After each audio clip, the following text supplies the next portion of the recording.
Assalamualaikum warahmatullahi wabarakatuh. Bagaimana kabarnya teman-teman semua? Semoga senantiasa dijaga oleh Allah Subhanahu wa taala dan senantiasa diberikan kesehatan oleh Allah. Amin. Pada kesempatan kali ini insya Allah kita akan membahas sedikit mengenai 10 hal yang harus diketahui ketika kita mau belajar ilmu akidah. Sebelumnya kita harus tahu bahwa ilmu akidah itu merupakan sepertiga daripada Islam.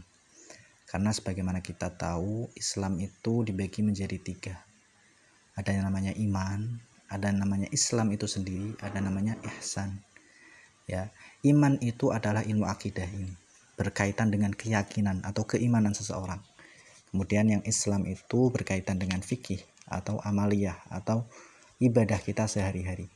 Kemudian ihsan berkaitan dengan sikap kita kepada Allah dan juga sikap kita kepada makhluk-makhluk Allah, atau di sini biasanya dikoordinir atau dimasukkan ke ilmu tasawuf. Jadi paling tidak ada 3 ilmu yang harus kita ketahui untuk memahami Islam secara penuh, yaitu ilmu akidah, ilmu fikih, dan ilmu tasawuf. Dan insya Allah untuk beberapa video ke depan kita akan membahas mengenai ilmu akidah, dasar ilmu akidah tentunya. Nah, di sini kita akan membahas mengenai 10 hal yang harus diketahui dalam ilmu akidah. Yang pertama ada ta'rif atau definisi daripada ilmu akidah. Ilmu akidah adalah ilmu yang membahas tentang keyakinan agama Islam dengan dalil yang yakin dan syubhat di sekitarnya. Maksudnya ilmu akidah itu adalah ilmu yang membahas tentang keyakinan agama kita. Karena akidah itu artinya adalah ikatan. Ikatan yang terikat secara kuat, mengisyaratkan bahwa akidah itu adalah sesuatu yang harus dipegang oleh umat Islam. Kita harus mengetahui keyakinan tersebut dengan dalil yang yakin. Dalil yang yakin di sini artinya adalah Al-Qur'an dan sunnah. Ya, sunnah pun nanti sunnah yang mutawatirah. Mengenai sunnah yang ahad nanti ada khilaf bainal ulama. Itu bukan di sini pembahasannya ya. Dan juga di dalam ilmu akidah akan dibahas mengenai syubhat di sekitarnya. Syubhat itu maksudnya permasalahan yang seputar akidah, yang berkaitan seputar dengan permasalahan akidah seperti itu. Kemudian yang nomor 2 adalah tema atau apa aja sih yang dibahas di dalam ilmu akidah. Pertama adalah tentang Allah, atau di sini nanti ada namanya bab ilahiyat, ketuhanan. Kemudian nabi di sini para nabi. Nanti ada sifat mustahil, sifat wajib, sifat jaiz para nabi. Nah, itu nanti masuk di bab nubuwat. Dan kemudian ghaibiyat atau sam'iyat. Maksudnya sesuatu yang tidak bisa kita lihat. Kita hanya bisa mendengarnya saja. Kita hanya tahu daripada pendengaran kita dari Quran dan Sunnah. Ini seperti surga, neraka, dan yang lain-lain. Kemudian fungsi daripada ilmu akidah adalah mengenal Allah dengan benar. Kalau kita paham ilmu akidah, kita akan mengenal Allah dengan benar. Mengenal Nabi dan meyakini dengan sepenuh hati apa yang dibawa oleh Nabi dari Allah Subhanahu wa taala. Jadi kalau kita belajar akidah dengan benar, kita akan mengenal Allah lebih dekat sesuai dengan pemahaman para ulama. Jadi ilmu ini sangat luar biasa. Nomor 4, nisbah atau penyandaran. Ilmu akidah merupakan ilmu syariat. Karena seperti yang saya bilang di awal tadi, Islam itu ada 3, ada iman, Islam, dan ihsan. Dan ilmu akidah ini merupakan perwujudan atau realisasi daripada cabang iman. Ya.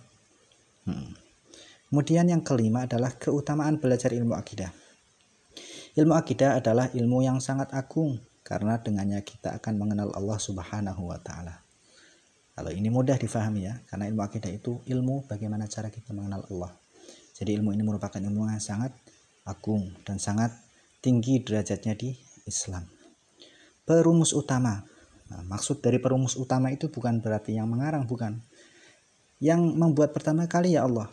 Lalu Rasul. Nah, di zaman Rasul belum ada banyak masalah.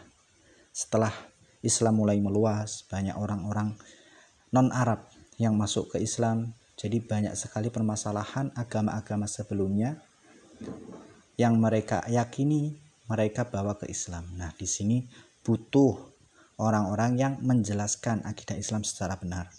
Nah, ini yang merumuskan pertama kali adalah Imam Abul Hasan Al-Asy'ari yang lahir tahun 260 Hijriah dan wafat 324 Hijriah. Berarti abad ke-3 Hijriah. Beliau termasuk salaf ya. Kemudian ada juga Imam Abu Mansur Al-Maturidi yang wafat tahun 333. Kemudian nama lain daripada ilmu akidah adalah pertama ilmu akidah, kemudian ilmu tauhid, ilmu kalam, ilmu usuluddin, dan fiqhul akbar. Ini nama-nama lain daripada ilmu akidah. Dan ini semuanya isinya sama. Kemudian nomor 8, sumber ilmu tauhid. Al-Quran, sunnah, dan akal. Kemudian nomor 9, hukum mempelajarinya. Fardu ain bagi setiap muslim. Bagi setiap muslim itu wajib belajar ilmu akidah. Tetapi fardu kifayah. Fardu kifayah itu jika satu orang sudah mempelajarinya, maka yang lain tidak dituntut untuk mempelajarinya. Itu bagi siapa?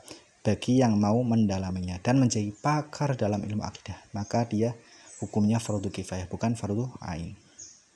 Dan yang terakhir yaitu permasalahan yang dibahas dalam ilmu akidah. Ada 3 permasalahan, yaitu pertama ilahiyat, kemudian nubuat, kemudian sam'iyat. Ilahiyat itu maksudnya adalah ketuhanan. Kalau nubuat adalah kenabian, sam'iyat perkara-perkara yang hanya kita bisa dengar dan tidak bisa kita lihat seperti surga dan neraka. Pembahasan nomor 10 ini hampir sama dengan yang nomor 2 ya. Seperti itu. Nah, 10 hal ini merupakan sebuah hal yang harus diketahui sebelum kita belajar ilmu akidah, atau dalam bahasa Arabnya disebut dengan mabadi asyrah, yang mana dinazamkan oleh Syekh Muhammad bin Ali As-Sabban dalam kitab Hasyiatul Malawi. Bukan, dalam kitab Hasyiatus Sabban ala Syarhil Malawi ala Matni Sulamul Munawrak lil Akhdari. Sekian kesempatan kali ini, semoga bermanfaat. Insyaallah kita akan membaca beberapa kitab tentang akidah, terutama yang dasar-dasar. Semoga bermanfaat bagi yang berkunjung di channel ini. Amin ya rabbal alamin. Syukran jazilan ala husni sama'ikum wa istima'ikum. Assalamualaikum warahmatullahi wabarakatuh.